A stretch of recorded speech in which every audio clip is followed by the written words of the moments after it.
Bienvenue sur La Voix de la Nutrition, le podcast qui vous dit tout sur la nutrition et le bien-être. Je suis Julia, diététicienne nutritionniste, et je suis là pour vous partager mes connaissances et vous parler des sujets qui vous intéressent.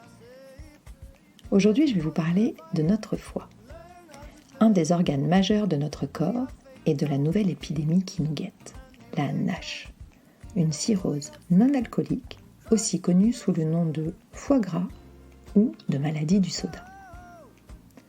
Nous parlerons anatomie un peu, malbouffe, prévention et solutions, mais aussi de zombies, d'usines, de stockage et de Maurice. Pensez à vous abonner et à partager ce podcast autour de vous. Cela m'aide énormément à le faire connaître. Je vous souhaite une bonne écoute.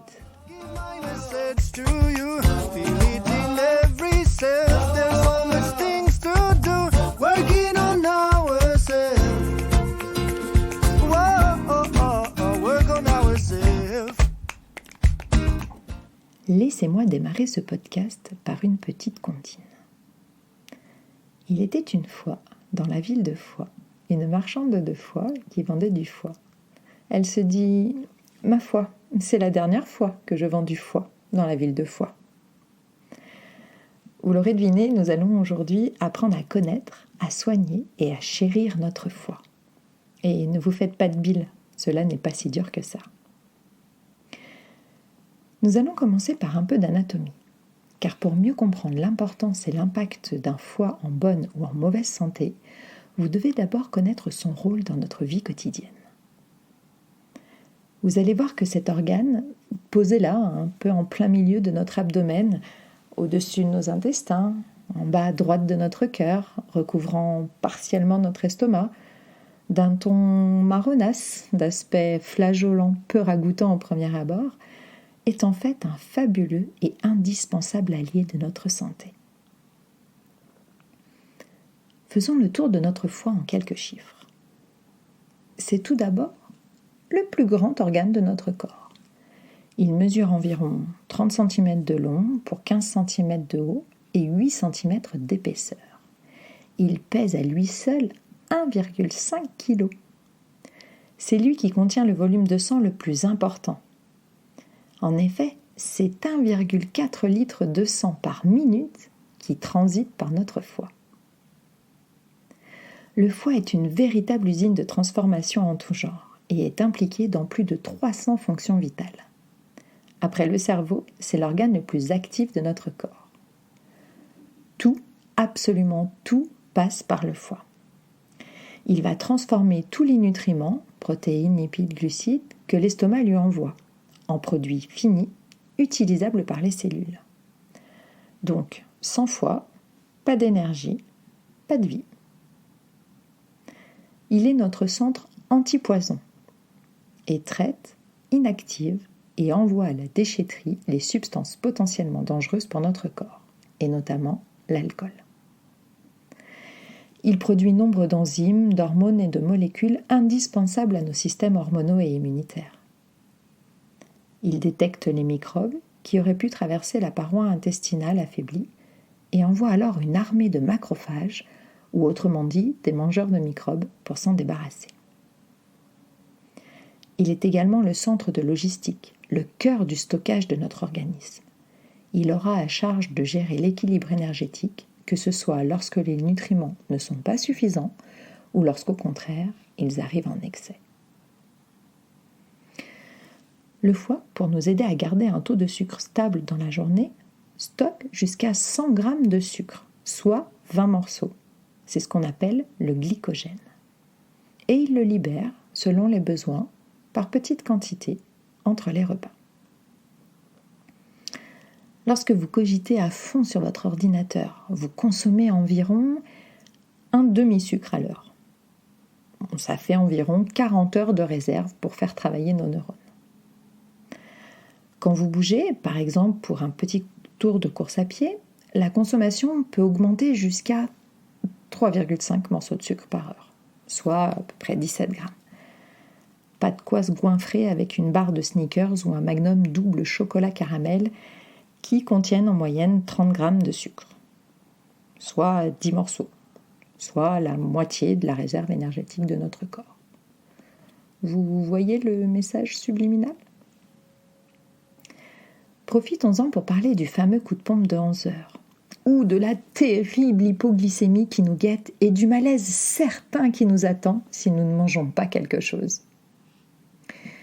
Une fois la digestion achevée, le foie veille à un certain maintien du taux de sucre dans le sang.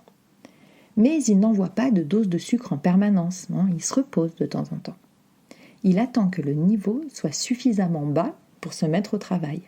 On appelle cela l'efficience. Alors oui, on peut ressentir une baisse de sucre dans le sang.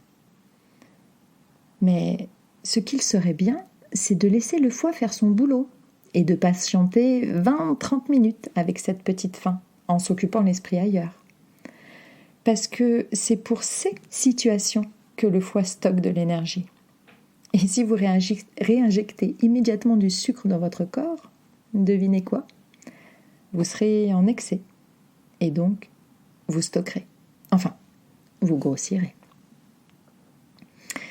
C'est quand même fou que depuis que nous avons de la nourriture en abondance et à disposition, nous avons peur d'avoir faim et de manquer. Paradoxal et surtout dangereux. Et puis, sérieusement, êtes-vous déjà tombé dans les pommes à la première alerte de baisse d'énergie ? Êtes-vous déjà mort de faim ? Sauf si des zombies m'écoutent, et dans ce cas, merci de vous signaler en commentaire, car je serais curieuse de savoir ce que Rick est devenu. Je suppose sinon que la réponse est non. Et je vous rassure, le foie, une fois ses réserves de sucre vidées, utilisera ses réserves de gras, puis les réserves de gras du reste du corps, et donc aucun risque de famine à l'horizon. C'est le bon moment aussi, je pense, pour vous parler du foie gras de nos tables de fête. Dans la nature, les oies engraissent leur foie afin de constituer des réserves qui leur permettront de migrer pendant plusieurs semaines sans quasiment mettre les pattes à terre. L'homme a voulu reproduire ce schéma et s'est aperçu qu'en les gavant de figues au départ, puis de maïs, deux aliments très riches en sucre et non en gras, les foies de ces chers animaux grassissaient considérablement. L'homme, pourtant non migrateur, mais compatissant, a donc décidé de s'infliger la même chose et de s'auto-gaver de sucre en tout genre. Et c'est ainsi que la stéatose hépatique, le foie gras, a fait son apparition. Malheureusement, la finalité est beaucoup moins festive, mais nous en reparlerons un peu plus loin. On pourrait s'arrêter là. Mais cet organe a encore un tour exceptionnel et unique dans sa manche. Il se régénère. Et oui, c'est comme la queue des lézards. Quand vous la coupez, elle repousse.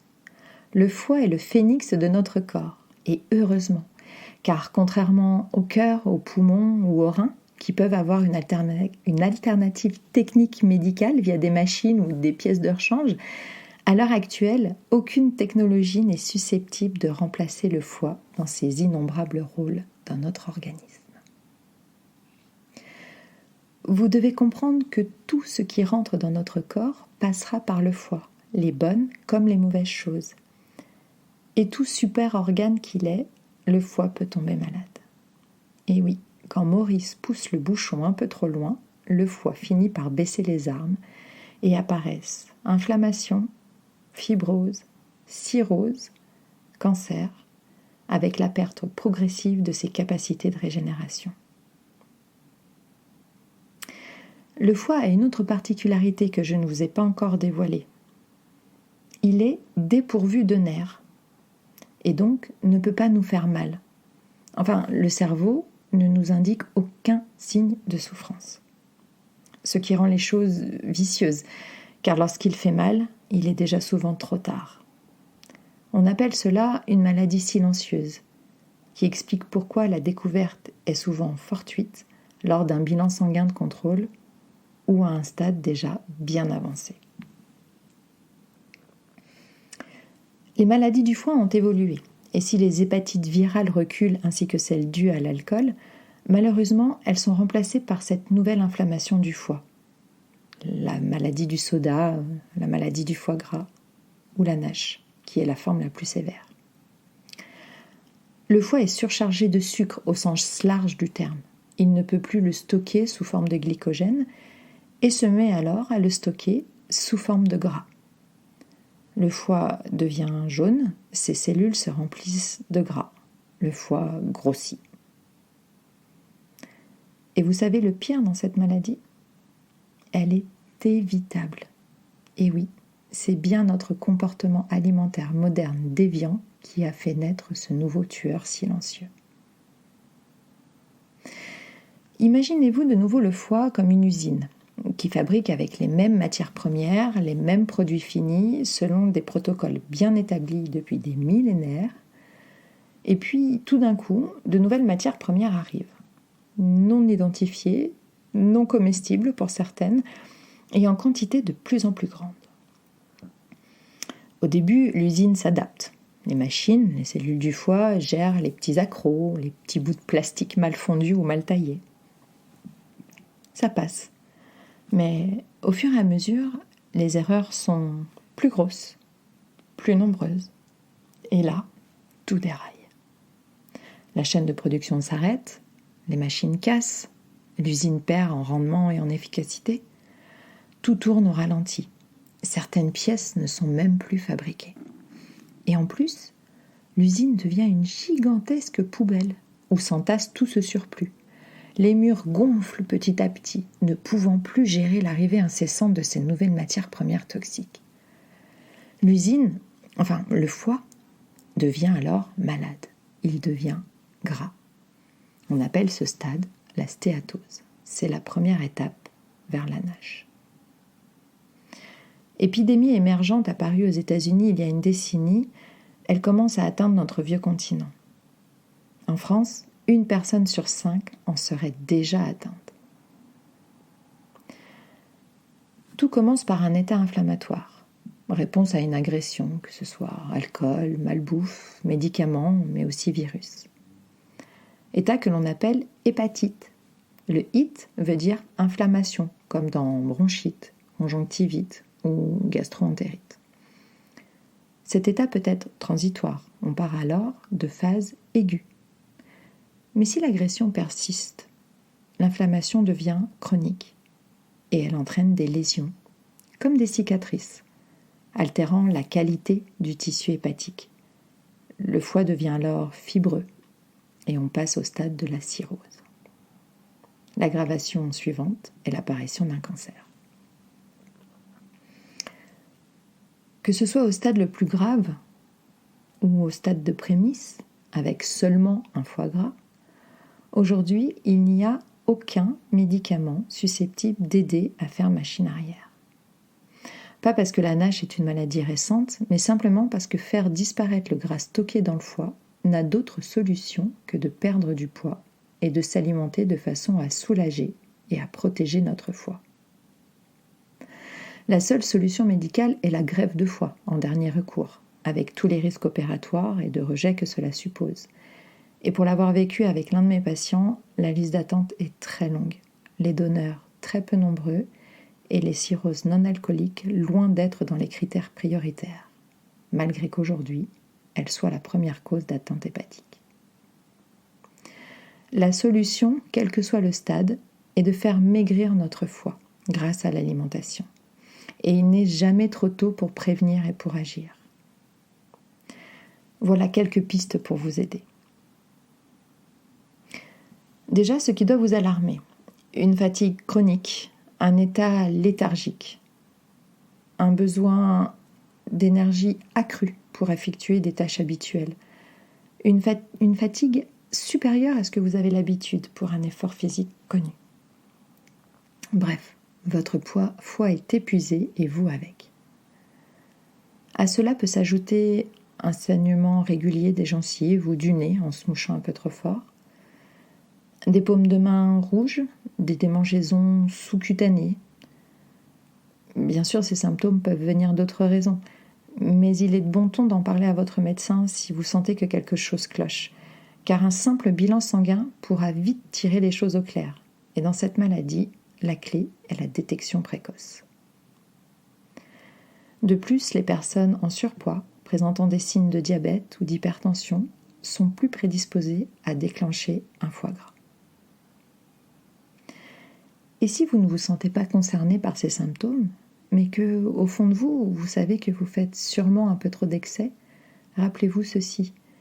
Avant que ce ne soit médicalement visible, 30% des cellules de foie seront déjà remplies de gras.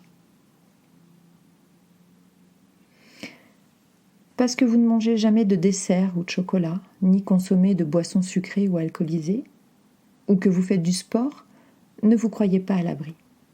Le sucre se cache partout. Et le sport ne peut pas toujours tout effacer, et encore moins une alimentation médiocre. Et il ne doit pas être une excuse à la malbouffe ou à la surconsommation calorique.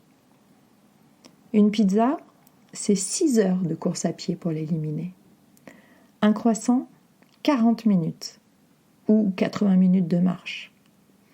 Pour une grande frite, ce sera presque 50 minutes de course, autant que pour un beignet au chocolat. Ça fait réfléchir, non ? Alors voici quelques conseils pour prendre soin de votre foie. Les aliments à bannir ou à fortement éviter en fonction de votre objectif et de l'état de votre foie. En priorité, tous les aliments industriels et ultra transformés. Ensuite, les produits et les édulcorants. Et par extension, les produits 0%. De sucre ou de gras. Même combat, même direction, la poubelle. Les boissons sucrées, jus de fruits inclus. L'alcool, bien sûr. Les fruits frais, à limiter à 2 portions par jour. Attention aussi à l'automédication et la surconsommation de médicaments, comme le Doliprane. Ces quelques recommandations permettent déjà une grande partie du travail de nettoyage. Mais pourquoi s'arrêter là ?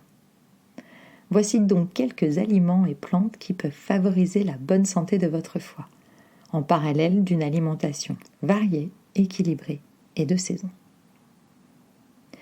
Le curcuma, à râper frais dans vos plats de préférence et à accompagner d'un peu de poivre pour favoriser son absorption et donc son action anti-inflammatoire.